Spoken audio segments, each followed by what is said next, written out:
अस्सलाम वालेकुम। कैसी है मेरी यूट्यूब फैमिली। उम्मीद है आप सब खैरियत से होंगे। मैं भी बिल्कुल ठीक ठाक हूँ। वेलकम है आपका सीजरलैंड स्टोरी में। मैं आज आपके लिए एक न्यू रेसिपी लेके आई हूँ। It's very easy and quick and बच्चों की फेवरेट बर्गर बन्स। हम बर्गर बन बाज़ार से लेके आते हैं, वो थोड़े एक्सपेंसिव भी पड़ते हैं और बच्चे रोज़ डिमांड कर रहे होते हैं कि हमें बर्गर खाना है। सो आज मैं आपको ये रेसिपी घर में तैयार करना बताऊंगी। आप आराम से इसे घर में तैयार कर सकते हैं और बच्चों को ब्रेकफास्ट में, लंच में या टी टाइम में, किसी भी टाइम पे आप बच्चों को और बड़ों को भी सर्व कर सकते हैं।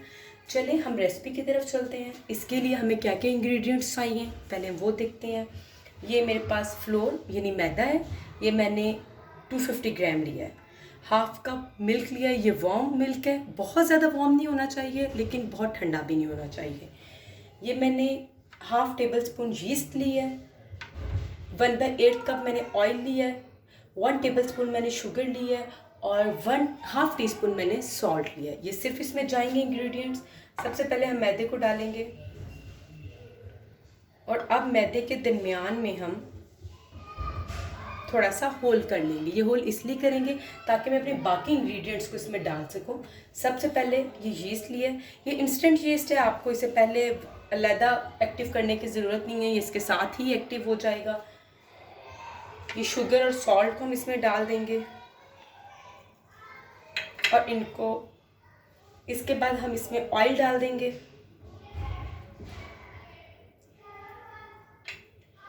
और अब जो मिल्क है इसे मैं सारा नहीं डालूंगी, थोड़ा थोड़ा करके डालूंगी और इसको हम मिक्स कर लेंगे।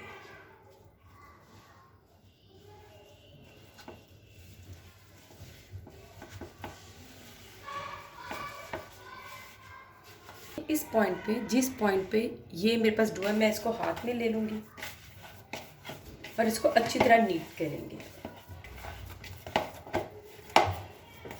मैंने तो बहुत थोड़ा सा मिल्क डाला है और मेरी डो इसी से प्रिपेयर हो गई है।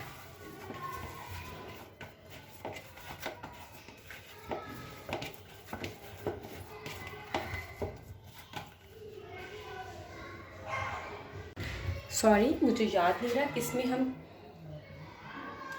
थोड़ा सा एग भी डालेंगे। ये आपके अपनी क्वांटिटी पे आपको कितना एग रिक्वायर्ड है, ये मैंने भी हाफ एग डाला है और मैं इसको अब नीट करूँगी इसके साथ। अगर आपको लगे आपका बैटर पतला है तो आप इसमें और मैदा डाल सकते हैं।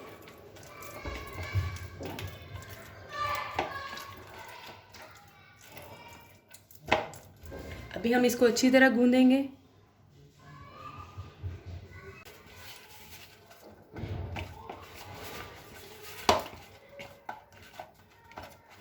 अगर ये हाथों को चिपक रही है तो आपने मज़ीद इसमें पानी नहीं शामिल करते जाना।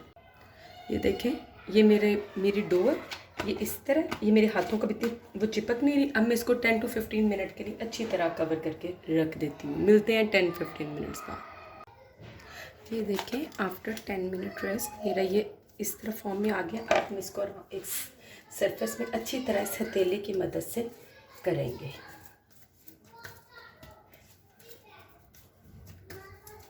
बहुत अच्छा से ये पेस्ट सी बन गई। ये देखें, जो मेरे हाथों को भी नहीं चिपक रहे। अब हम क्या करेंगे, अब हम इसको इसी बाउल में रखेंगे और इसको ऑयल के 2-3 ड्रॉप से अच्छी तरह ऑयल से कवर कर देंगे। ये देखें,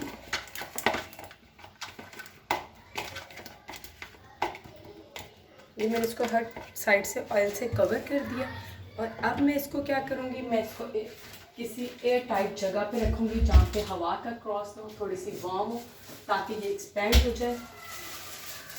और मैं इसके लिए इसको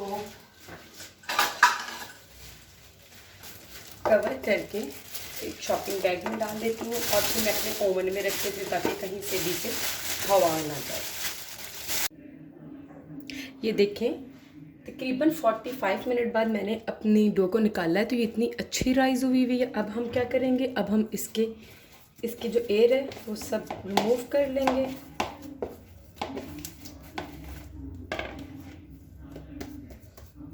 और इसको एक बार फिर नीट कर लेंगे। अब हम इसको 4 इक्वल पार्ट्स में कट कर लेंगे।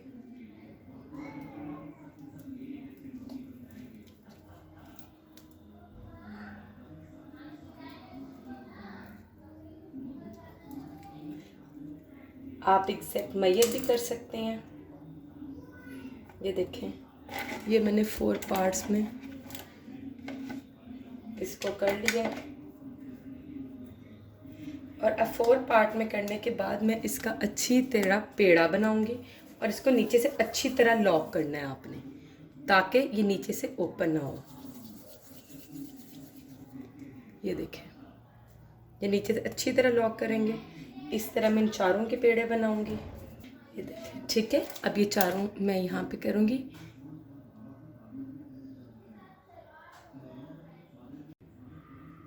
ये इसको मैंने बेकिंग ट्रे में रख दिया है। बेकिंग ट्रे में इक्वल डिस्टेंस पे रखेंगे ताकि ये जब फूले तो ये आपस में जुड़े नहीं। अब हल्का हल्का, बिल्कुल हल्का हल्का हम इसको प्रेस कर देंगे, बिल्कुल बॉल की शेप ना बन जाए। और इसके बाद में इसमें ये जो मैंने एग डाला था, ये मेरे पास वही वाला एग है। ये देखें, मैं इसको थोड़ा सा इससे ब्रश से लगा दूंगी ऊपर कलर के लिए, ताकि अच्छा सा कलर आए।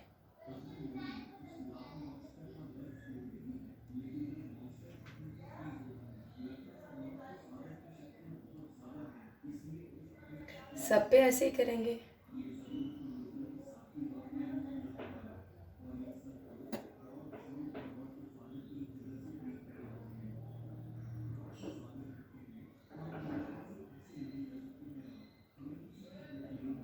कई लोग मिल्क लगा लेते हैं।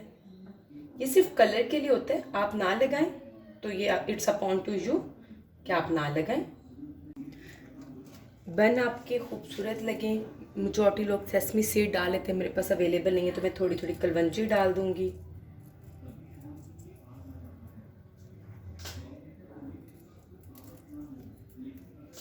और ये मेरे पास चारों मगज़ हैं, मैं 1-2 वो रख देती हूँ।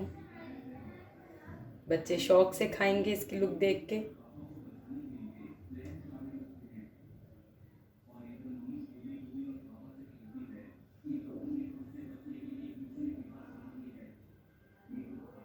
ये देखें, अब मैंने इस टाइम पे इसको फिर कम से कम 30 मिनट्स के लिए रख देना है ताकि ये राइज हो। अभी मैंने इसको बेक होने नहीं रखा। ये देखें आप, अब मैं इसको इसी तरह 30 मिनट के लिए कवर करके रखूँगी ताकि ये थोड़ा थोड़ा फ्लफ़ी हो जाए। ये देखें, अब ये डबल हो गए हुए हैं। अब मैं इसको बेक होने रख दूँगी। बेकिंग के लिए मैंने कुकर को प्री हीट पे रखा हुआ था। देख लें, मैंने आंच तेज़ की हुई है। अब जब हम मोल्ड अंदर रखेंगे तो मैं लो आंच कर दूँगी और उसमें हम 15 to 20 मिनट्स इसको बेक करेंगे। ये देखें, आफ्टर 20 मिनट्स मैंने इसको निकाला है। इसमें कितना अच्छा कलर आया है। ये देखें, इट्स लुक टू सॉफ्ट। अभी थोड़े ठंडे हों तो हम इसको काटेंगे। Look of my burger buns.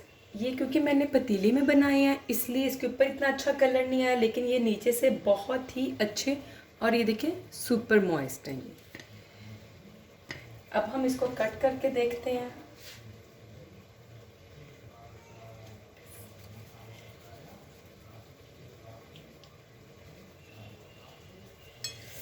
ये बहुत गर्म है। ये देखें, ये बिल्कुल वैसा ही है जैसे हम बाज़ार से लेते हैं। It's too soft. ये देखें, अब मैं इसको यहाँ रख दूँगी क्योंकि ये बहुत गर्म है। अगर हम इसको ओवन में बेक करेंगे तो इसके ऊपर भी बहुत अच्छा कलर आएगा। ये देखें,